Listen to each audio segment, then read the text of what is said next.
Good afternoon, respected sir and my dear friend.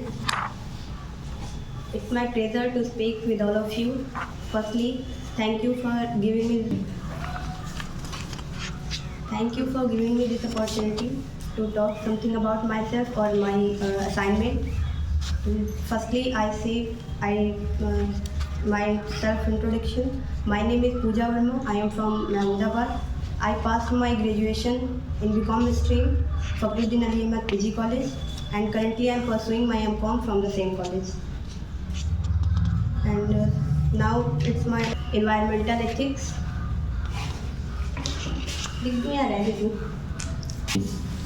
मेरा topic है पर्यावरणीय नैतिकता। तो सबसे पहले हम समझते हैं कि पर्यावरण क्या है और फिर हम समझते हैं कि नैतिकता क्या है। तो पर्यावरण हमारा जो है वो दो शब्दों से मिलकर बना है। पहला है परि प्लस आवरण। तो परि का अर्थ है कि हमारे चारों ओर और आवरण का अर्थ है कि हमें चारों ओर से घेरने वाला। तो परि का अर्थ होता है हमारे चारों ओर और आवरण का अर्थ होता है कि घेरने वाला। तो पर्यावरण से तात्पर्य है कि हमें चारों ओर से घेरने वाला जो आवरण है उसे हम पर्यावरण कहते हैं। और नैतिकता से आशय है कि नैतिकता एक ऐसा सिद्धांत होता है जिससे हमें किसी कार्य के बारे में या सोचने और समझने की शक्ति मिलती है कि वह कार्य हमारे लिए अच्छा है या बुरा है। फिर इससे समझते हैं कि भारत में पर्यावरणीय नैतिकता की शुरुआत कब हुई। तो भारत में पर्यावरणीय नैतिकता की शुरुआत 18वीं से 19वीं शताब्दी के बीच ही शुरू कर दी गई थी, वो भी महात्मा गांधी जी के द्वारा।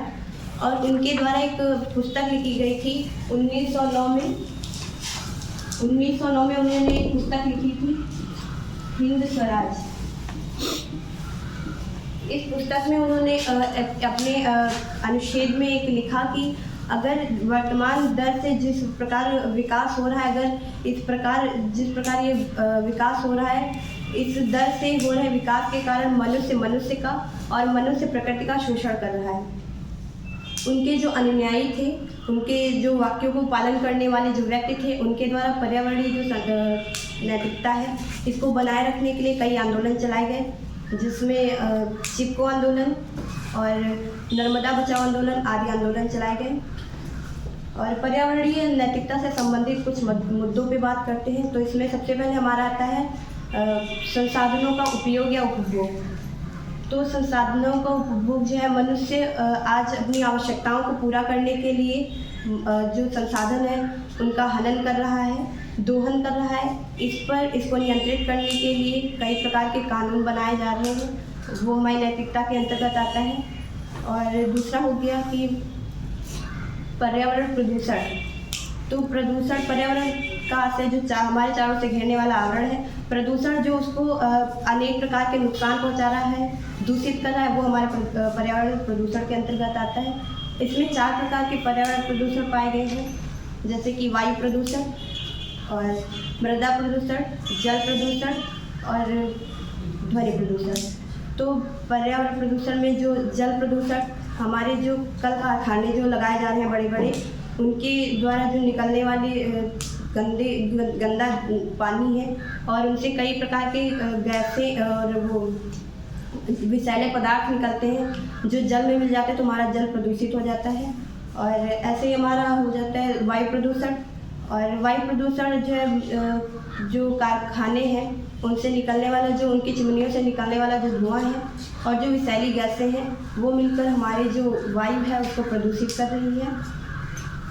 और मृदा प्रदूषण ही ऐसे है जैसे कि आजकल कई प्रकार के कीटनाशकों का उपयोग किया जा रहा है और जो कल कारखानों से निकलने वाली जो गैसें हैं वो भी मृदा में जाके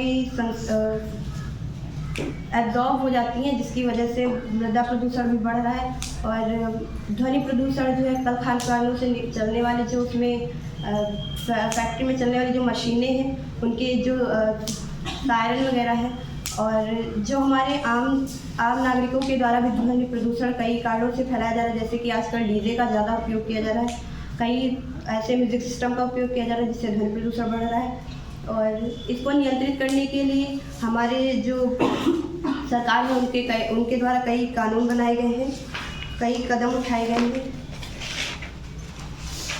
जैसे कि ये मैंने अपनी इसमें फाइल में लगाया है कि जो हमारे कोर्ट है, हमारी सरकार है, उसके द्वारा कोर्ट में कई प्रकार के जजमेंट किए जा रहे हैं, जो उन्होंने बताया कि 24 घंटे में वो प्रदूषण को कैसे रोकथाम कर सकते हैं, इसके बारे में हम बताएंगे। ऐसे ही हमारे जो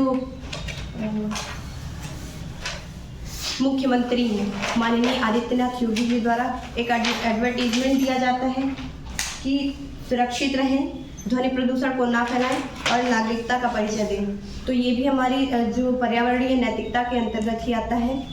और इसके बाद हम समझेंगे कि इसको बनाए रखने के क्या उपाय हैं। तो जो जनसंख्या वृद्धि है, ये भी हमारे पर्यावरण को प्रदूषित करने में कहीं ना कहीं इसका भी एक रोल है। तो जनसंख्या पर नियंत्रण करना इसका एक उपाय है। हमारी जो कई प्रकार की नीतियां हैं, उनमें परिवर्तन लाने की आवश्यकता है।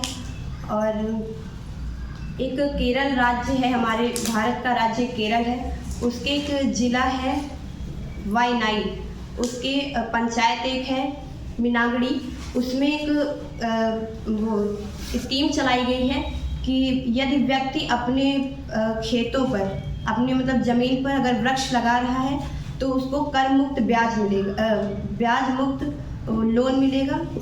और उसका जो लोन, उसका जो मूलधन है उसे वो तब चुकाना होगा जबकि उसके वृक्षों की कटाई की जाएगी।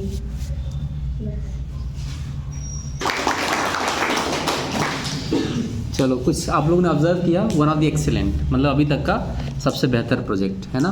क्रिएटिविटी एक बहुत महत्वपूर्ण है शब्दावली, क्रिएटिविटी है ना, एंड क्रियोसिटी, दो शब्द आपने सुने होंगे, क्रिएटिविटी एंड क्रियोसिटी। ज्ञान का और सीख का ये मूल है, और पूजा में वो क्रिएटिविटी भी दिखती है। हमने इनके सारे प्रोजेक्ट देखे, इन्होंने काफ़ी मेहनत से बनाया है।